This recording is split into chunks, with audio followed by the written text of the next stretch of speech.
Markus Zusak Speaks, a Hanukkah present from the Book of Life.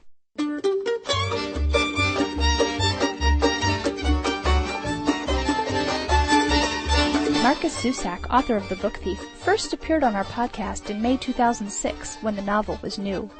Now it's out in paperback, and the promotional book tour led Markus to my own local independent bookstore, Books and Books, in Coral Gables, Florida. I was honored to be allowed to introduce Markus and to explain to the packed bookstore that The Book Thief was so good that it basically forced the Association of Jewish Libraries to create a teen category for the Sidney Taylor Book Awards, just so we could give it a medal. As you'll hear, the crowd of adults and teens was really into Markus's talk, and I hope you will enjoy this unedited You Are There listening experience. Thanks so much to Markus for giving me permission to podcast his presentation, and for coming to Miami in the first place.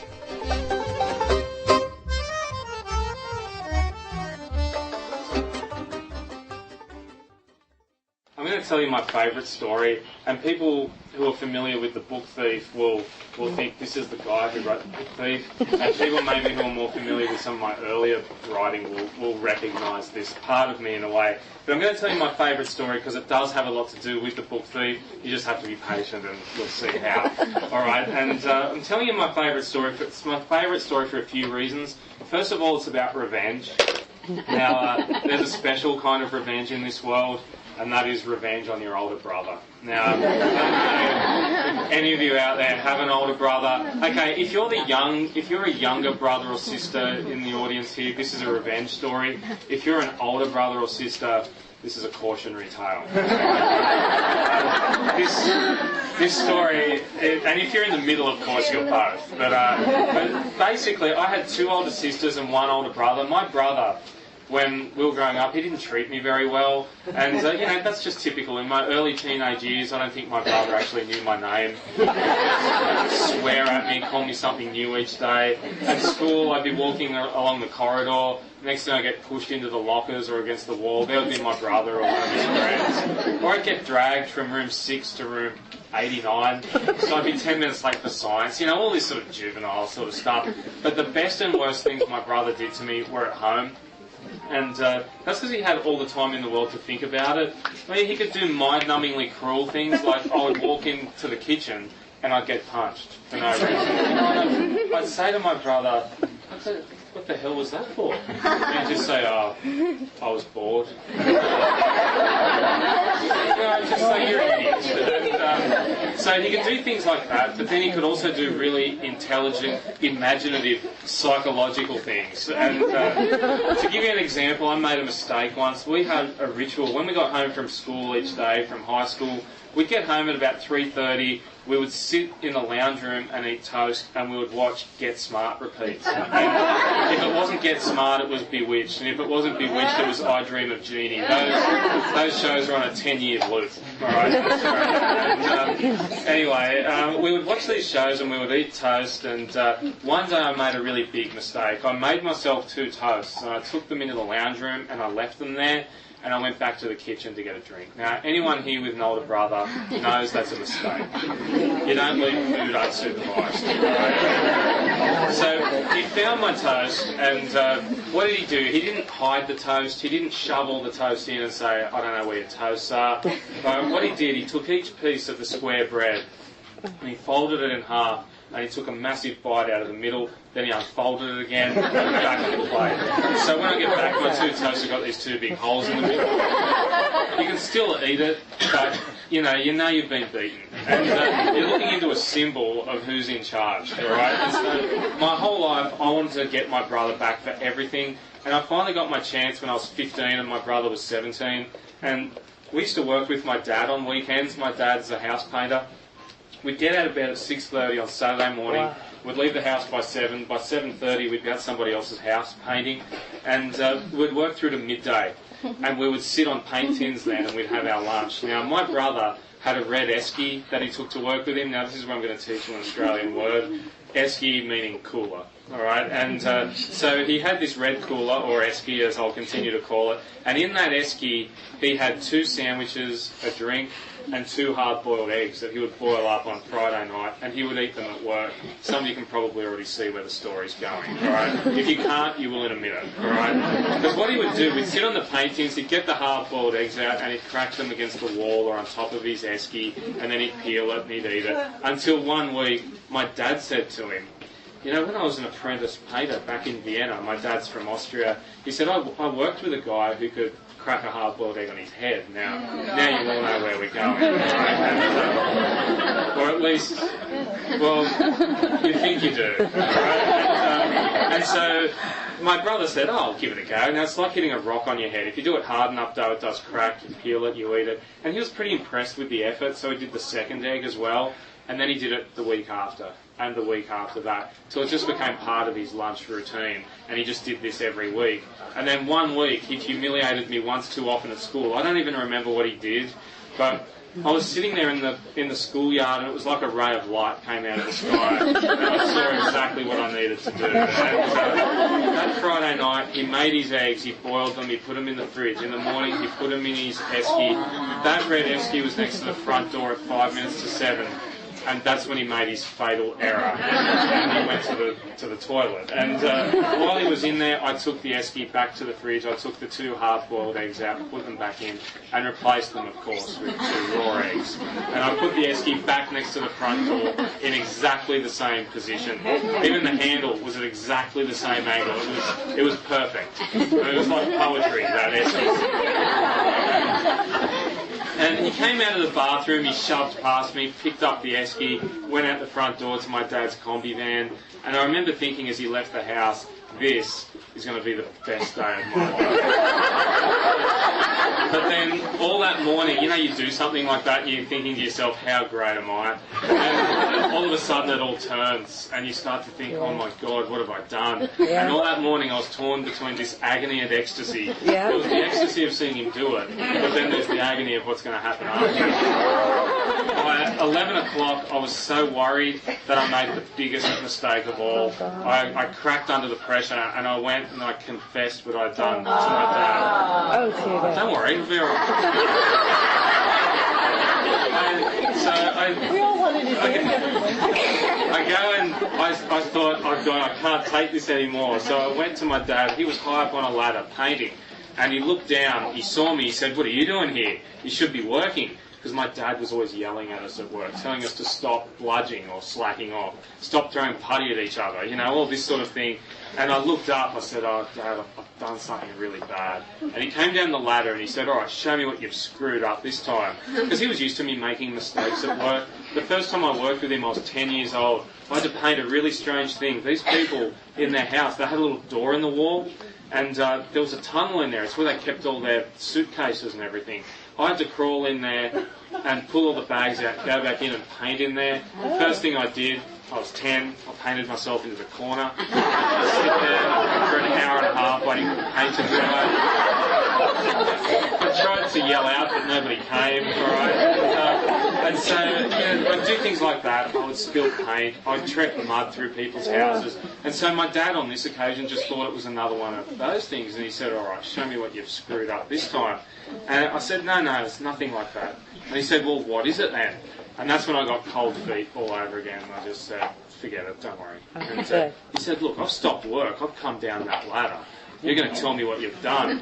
I said, all right. I said, okay. I said, you know Rob's 2 hard-boiled eggs. I've replaced them with 2 raw eggs. And my dad looked at me and he put his paintbrush down. And he shook his head. He said, son, that's brilliant. He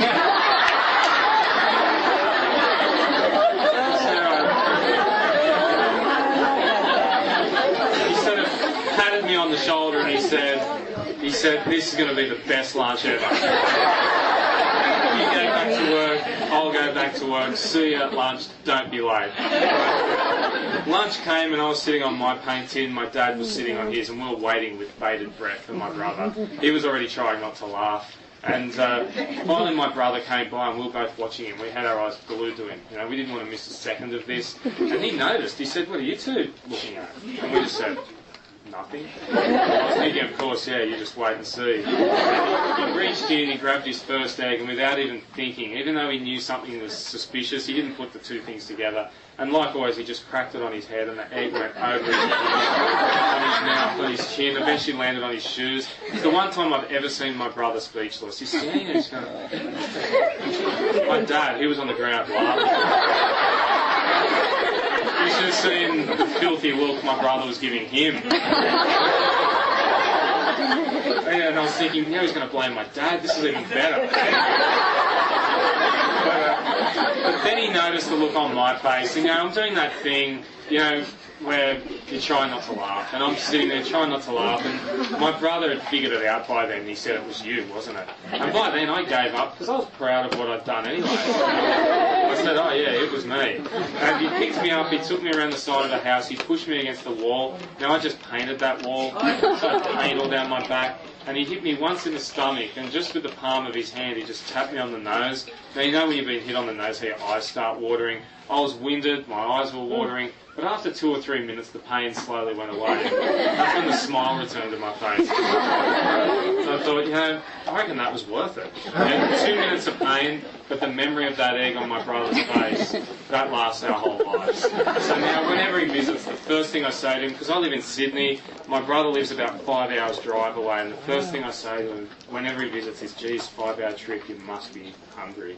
Not much here, but I could, at least maybe make you some eggs or something like that. He said, well, that was 15 years ago. When are you ever going to get over that? And I would say, no, I'm never going to go there. The one time I got him back for everything. Now, okay, that story is about revenge on my brother, but it's my favourite story because I realised after telling it a few times that it actually showed the way I think when I write. Number one, I just took the story straight from my own life. Every author, of course, tells you this. Okay, easiest way to get a story. Secondly, I could ask you 30 to 40 questions about that story, not to test if you're listening. But if I said to you, what colour was my brother's esky or cooler, you would tell me that it was red. If I said to you, what did we sit on when we ate our lunch, you'd be able to tell me that it was paint tins. And several other things. I mean, I even told you what sort of car my dad used to drive. My dad's from Vienna in Austria. All these little details. Now, the question is, why did I tell you those details? People will give me a really intelligent answer like, oh, you wanted us to imagine things more vividly. You wanted to describe things properly. And I say, well, actually, it's a lot simpler than that. I'm not a writer because I'm a genius. That's probably pretty obvious to you that I'm not a genius. I painted myself into the corner. The reason I'm a writer is because I can do the simple things well, hopefully. And the simple reason I put those small details into the story was because I wanted you to believe me. Even though it's a true story, people always believe you when you mention small details. Think of when you've lost something or left something behind. That dreaded moment when you realise you've lost your jacket and you run back. I ran back at the airport a few years ago. I left my jacket behind. I said to the security guard, I'm sorry I left my jacket here. Is there any chance it's still here? He said, all right, what colour is it? And I said, it's brown, it's leather, it's got a reserve label in the back. I just bought it, so I knew the brand. And I said, it's got a folded up piece of paper into quarters in the inside pocket. He went to a cupboard this big and this deep, and he reached in, and there was my jacket on top. And he reached into the inside pocket, and he pulled out that piece of paper, put it back in, gave me my jacket. And why did he believe it was mine? Because I could tell him the details. And it's the same when I tell a story, or anyone does, the little details. I know it doesn't matter that my brother's esky is red. It could be white, green, or yellow. Okay, but I just throw the detail in. Because people don't sit there going, his brother had a red esky. This must be true. It's just like a little mechanism somewhere where we believe people when they know the details. Okay. The big thing, though, in that story, and the third thing that I want to talk about, is the best moment in that story was not the moment you thought it would be. Okay, when I tell the story and I say you know where we're going, the best moment should be my brother cracking the egg on his head, but that barely got a reaction.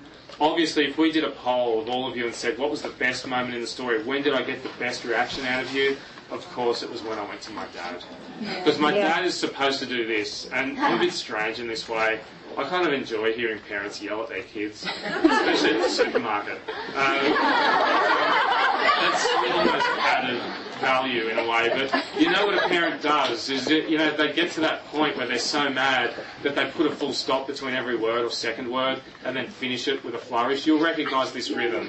My dad is supposed to say, at that point in the story, he's supposed to say, Marcus, you're an idiot. I'm sick and tired of you and your brother mucking around and doing stupid things at work. Right? That's what he's supposed to do. But instead he says, son, that's brilliant. And that's the best moment in the story and the best reaction I got. Now, I noticed people in the crowd knew that was what was going to happen. Okay, there were people in the front who started laughing already. And what I've noticed is people don't say, don't do this, they don't go, oh, his dad's going to congratulate him. Oh, I'm not listening to this anymore. What they do is they say, his dad's going to say, good on you, son, but now I want to hear it. Okay? Because people want to be surprised or they want to see the unexpected happen. And that's always the way I think. Think of the first thing I talked to you about tonight was me going to that library and no one turning up. When I told you no one turned up, that got a bit of a reaction, mainly out of pity. But when I said that the librarian still made me read from my book, that surprised you, and that got the reaction. Okay, and that has always been my biggest tool as a writer. And if I use that in terms of the book thief, the very first thing I'm going to go in reverse order now for these 3 points. The unexpected. I wrote 250 pages of the book thief. And I realised it wasn't working at that point. It's better to figure out your book isn't working on page 25. I thought, what is wrong with this book? And I realised what I'd done, I thought I was being unusual enough by having death, as in the Grim Reaper, narrate a book set in Nazi Germany. I thought war and death are supposedly best friends, so who better to tell this story set during a war? Death is everywhere. The problem was death was really macabre.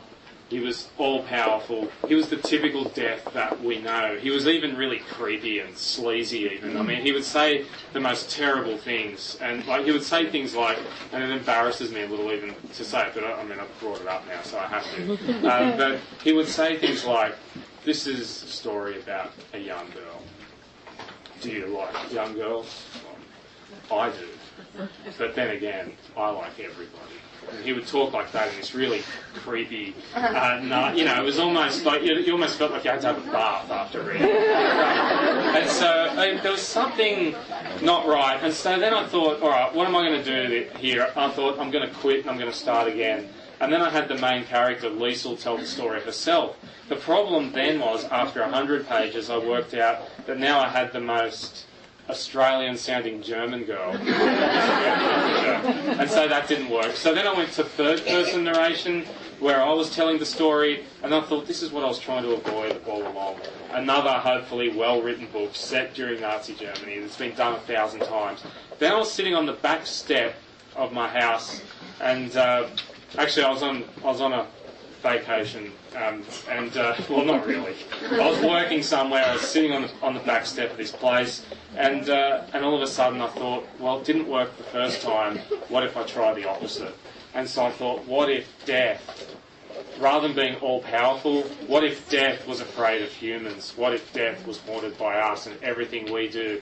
And then I thought, not only is it a surprise that death would be like that, but it also makes sense. If something can be unexpected and make sense at the same time, I thought this is the breakthrough. And so I thought it did make sense, because death is on hand to see all of our biggest miseries, all of the terrible things we do to each other. And I thought he's trying to tell this story to prove to himself that humans are actually worthwhile. And if I'm going to skip the small details of they're all in the book really, and I'm going to go straight to where this book came from for me. This book, I knew the story of this book, or the world of this book, the way I know English as my first language. I just had to reach for it, and it was there. I grew up in Sydney, which has, I guess, weather similar to here, especially through summer. And it would be really warm outside and humid. And but in our kitchen, it was like a cold slice of Europe could come in just spontaneously when our parents told a story. We would hear stories of climbing out of the bomb shelters in the morning and the ground was covered in ice, but the sky was on fire. we would hear stories about my dad not wanting to go to the Hitler Youth meetings, even though it was the law, and he would go to the river instead and throw rocks into the water, come home dirty enough to fool his parents. Or even my mother's foster father wouldn't want to hang the Nazi flag on Hitler's birthday, but he had to, because there was fear that he would be taken away. And I also heard stories of teenage boys, and I guess they're probably the most maligned section of our community, the teenage boy. And it took a teenage boy to run into his house, and my mum saw this when she was 6. A boy ran into his house when Jewish people and other so-called criminals were being marched to a concentration camp. And this kid went into his house, got a piece of bread and gave it to a man who couldn't keep up. And when the man fell to his knees, grabbed him by the ankles and cried into his feet, saying thank you, the bread was stripped away by a soldier and he was whipped for taking the bread. And then the boy who gave it to him was chased down the street, beaten to the ground and whipped for giving him the bread. And in that one story, you've got pure beauty on one hand, which is the boy giving the bread and the man's reaction. And then you've got pure destruction, which is what the soldier did. And you put those two things together and you've got humans. And I thought, I'm going to write a 100-page novella about all these things. And as people can see, and I got a bit carried away. And it turned into a 550-page book that took, instead of a couple of months to write, which was the intent, it took me 3 years to write. And it's turned out to be a book. Every time you write a book, you want it to mean something to you, but sometimes you get surprised and you realise that a book means everything to you, and that's what this book is for me. It's probably changed my life in a whole lot of ways, from writing it to even, I can't believe I'm standing here in Miami, and the book has brought me here. And last year, before we have questions and things like that, I'm just quickly going to tell you one small thing, because I'm used to talking at high schools, where you've got 150 14-year-olds or 15-year-olds, and often I never expect that anyone's ever heard of me or read my book or anything like that. So I never expect that. So I'm just going to do one thing that covers that, and that's because I was here last April to do a tour when the hardback of The Book Thief came out, and it was with 4 other authors. They were all American. I was the only Australian, and it's funny, I saw some cultural differences between Australians and Americans. They were all quite good at talking about their book and what it was about and who it was for, and they seemed quite excited about their book. And then I'd get up. In Australia, you're not really allowed to be proud of anything you do, in a way. You've got to let other people be proud for you, and that doesn't really work in America. So I'd get up. I'd always be last, and the other authors would do a good job talking about their books, and then I'd get up and I'd be holding my book upside down, and I'd be holding it on the corner as if it was like one of my brother's dirty socks or something, and I'd say, well, yeah, this is my book, The Book Thief. Well, it's all right.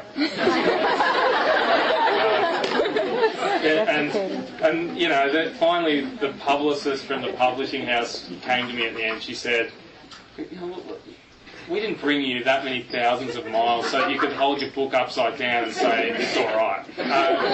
So you've got to come up with something. And so I finally came up with a way to describe my book, and I made a list of what I felt the book was about. I'm going to read that list for you. Well, actually, that's a blatant lie. I'm not going to read the list because, to be honest, I lost the list. And I had all the time in the world to write it again, but I thought, I'm not going to write it again. Mainly because I feel like I took a lot of risks in this book, and I think it's sort of been true to it. And I want to see if I can actually, do it from the top of my head, if I can remember that list. So if I'm looking down, it's because I'm visualising the piece of paper, all right, that had this scrawled on it. So this, to me, is what The Book Thief is about. Okay, so this book is about a girl. It's about a girl growing up in Nazi Germany, and her name is Liesel.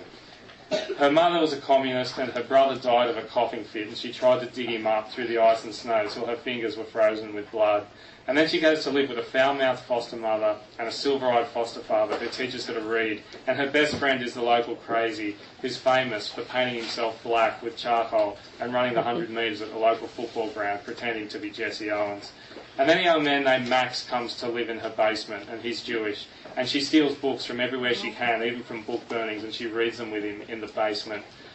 He imagines fighting Adolf Hitler in that basement every single night, and everything's good until the kind-hearted, silver-eyed foster father gives a piece of bread to a starving man on his way to a concentration camp, and now everything's in jeopardy. Max has to leave, but not before they all build a snowman in the basement, and Liesl gives him 13 presents, including a white cloud with a grey heart. And finally the bombs come down, and the question is, can Liesl survive? She might survive because she's writing her own story in that basement where she used to sit with Max. And she's writing her own story, and it's a beautiful story written amongst an ugly world. And that, to me, is what the book is about. It's about beautiful moments in an ugly time and people making brave decisions. So that, to me, that's the list, and that's what the book, to me, is about. I'm always conscious of not talking too long and that sort of thing, so if there are any questions, now's the time. Like I said, I'm used to talking in high schools, and sometimes one hand goes up, the question is, can we go?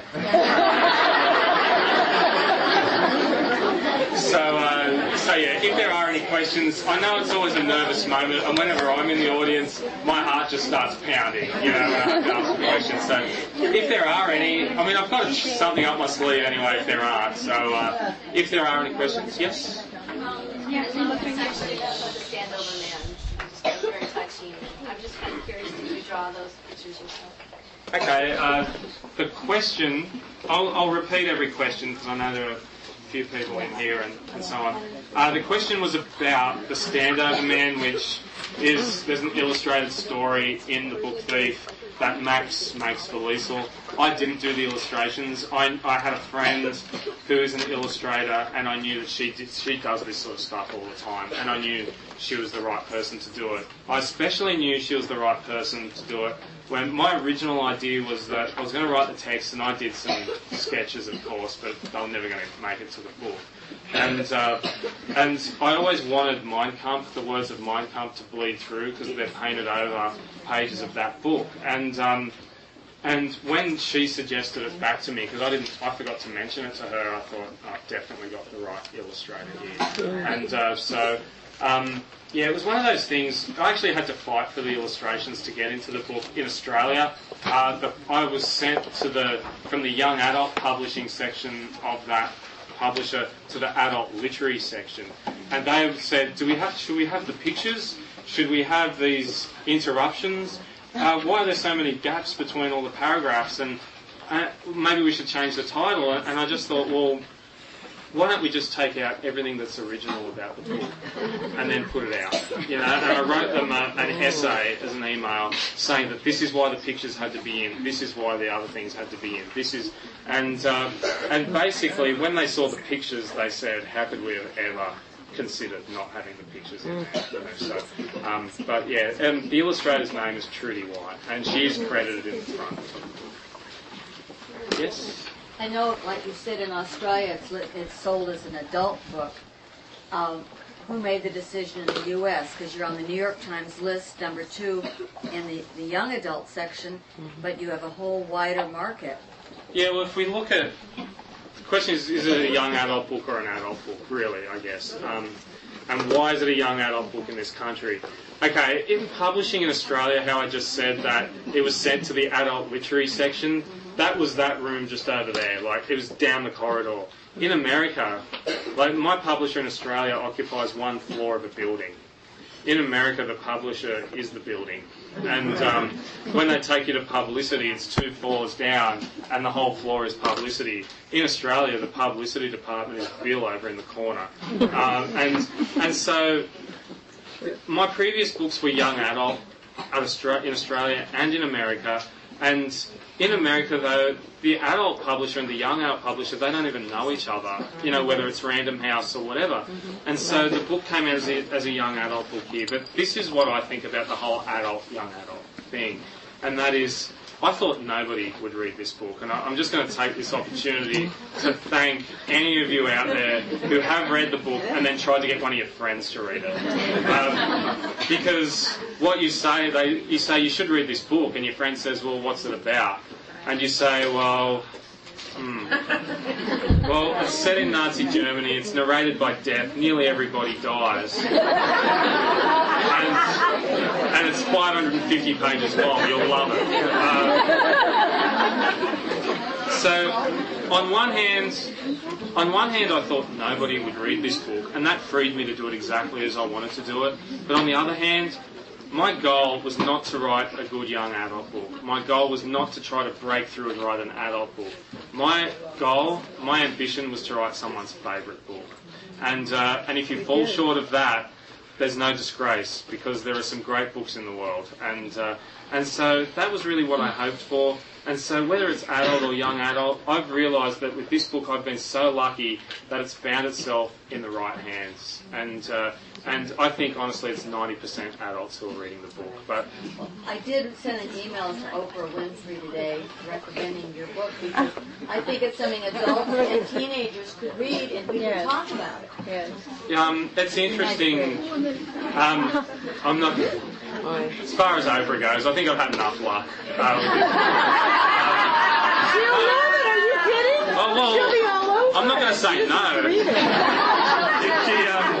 If she, if that was ever to come up, I'm not going to say, look, no, bugger off Oprah. Yeah, she gets a little aggressive when people Yeah, I've noticed. No, so it's one of those things where if that happens, great, but I'm not going to worry about that. And, I'm just happy anyone's reading it ever. So, thank you very much. Yes? Out of curiosity, in the story that you told about the revenge on your brother, did your dad get mad at your brother after he got, really mad at you after cracking the egg on his head? Okay, for that story, sorry, I'm just spitting on people in the front row. For that story, my dad figured that what was happening around the side of the house was just, it was getting even. And I think he perfectly expected my brother to beat me up. What was he going to? He wasn't going to go and stand in the corner and cry. He was 2 years older than me. And so what my dad did do, though, was he took the second raw egg and he hid it in his car so that my brother wouldn't then put that egg on me. And so he figured whatever was happening around the side of the house was fair. Yes? Hi, I wanted to ask you a question. Schooling and what got you into writing. Where did you go to school? Okay. I'd like to know about you. Okay, question is, how did I become a writer? What was my schooling like, and so on? I went to a public school, or what we call a state school, which is, $25 a year to attend, or it was when I was there. And I did go to university. I did an arts degree, or what is, I guess, called a liberal arts degree, but you do have to do a major, and I majored in English and history. But sociology was my favourite subject because there was a charismatic teaching staff there.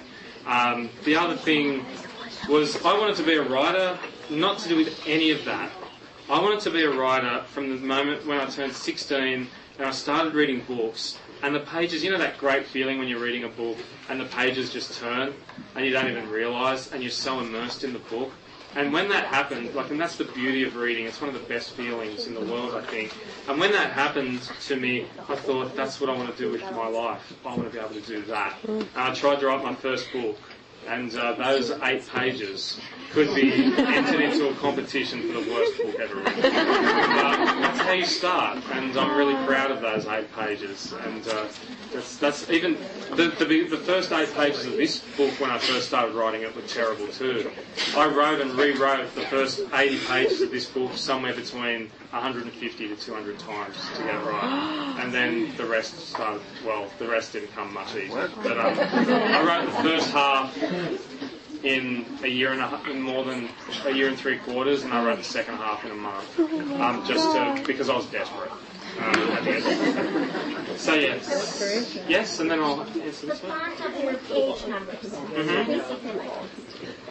It's funny, this question, it keeps coming up about the page numbers. Some people are like, I couldn't read the page numbers, thanks a lot. And I usually say, oh, well, it's not my fault. I mean, I didn't design the page numbers. This is the only country where the page numbers look as they do, and I only think it's just a stylistic thing. Maybe it's to do with, like, see how the cover has that, and I think it's supposed to look messy because the mess of war, and that's the only thing I can think of. Well, I've actually had discussion about your page. Well, I'm glad that I really got into the important details. I think we've got any other questions. I'm just going to quickly, I'll be really quick. I'm going to quickly say something before we finish, and that is, in terms of, I mean, I never expect anything, but if anyone does want a book signed, I always sign a book and I always write an inscription unless you don't want one specifically. So it might take a little longer than what you're used to. So I'm sorry about that. But I feel like you get something much better. Mainly because I can't stand just getting a scribble from a writer. I can do a scribble myself, in a book. So yeah, I'll just ask for that to be, for that to happen. All right. Yes. Oh, sorry. I'd already. Yes, and then I'll. I want to know why Death is so fond of Liesel. Why is Death so fond of Liesel? Well, one, she gives him the slip a couple of times, and so he kind of admires her will to live. He also sees her story and the people who surround her as these beautiful moments in this terrible time. And he's looking for that because he sees such terror in his existence that he does want to see someone who can be selfless and so on in such a terrible time. Now, I know it says one more question, but I'll answer a couple more very quickly. So, What was the hardest part for you to write, or your favorite part for you to write in the book? my favourite part was actually coming up with the titles of the chapters. I wish I could write a book that was just chapter headings. And my favourite chapter heading was the Anarchist Suit Collection, and that was one of my favourite chapters as well.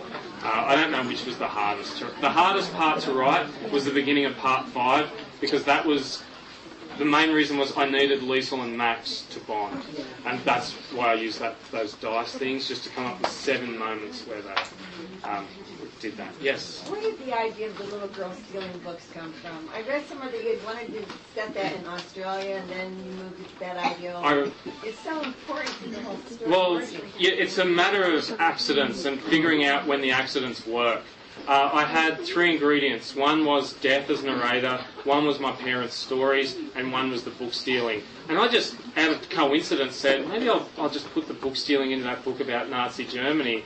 And then I'm writing, and then after 20 or 30 pages, because I'm not that quick, all right, in terms of, I'm not that, like I said, I'm not a genius. And then suddenly it struck me, I thought, oh, this is the perfect metaphor for Nazi Germany, and a girl who's stealing the words back from Hitler and rewriting a different story. Okay, I know we should probably finish. There are 3 hands in the air, and I'm going to answer those 3. Anyone else who I'll answer whilst we're, there are 4 hands in the air. So. Okay, I'll be really fast. Yes.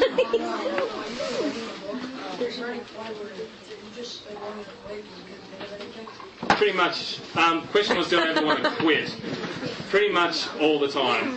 I usually want to quit before I start, and I have to drag myself to my desk. Yeah. And then after 10 minutes, 20 minutes, I start to warm up, and then I'll write one moment, one image where I say, that makes that page worthwhile. And if you've got one moment like that on every page, you've got 550 reasons to read the book, or 100 pages if it's a 100-page book. So that's what keeps me from quitting. So yes. At the end of the book, why did you have everyone die at the end of the book? Well, why did everyone die at the end of the book? The simple answer is when Death narrates a book, a lot of people better die. And the other answer is, this was war, this was Nazi Germany, people have to die. And really, the question was, it's funny that you asked that question, because you asked it not even as if like, why did everyone have to die, you depressed me. No one has said that the book has depressed them. I still feel like there's a sense of hope. And also, there's the idea of fate. Max survives, Liesel survives, and so that's just the way. I think probably I've answered, given enough reason. Okay, so these 2 questions. So yes. Who designed the cover? Question was, who designs the cover? someone in the publishing house, the designer, she designed this cover, and there's one for every publishing house. That's why there are all sorts of different covers around the world. And last question. Yes, and when you had your toast, did you have it with Vegemite? An Australian question. Absolutely. Absolutely. So it's an icon. But thank you very much, everyone.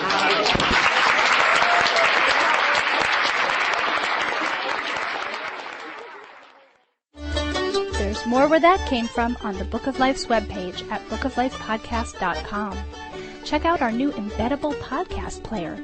You can listen to the Book of Life anytime and help promote the show by adding our Flash player to your own website or social network.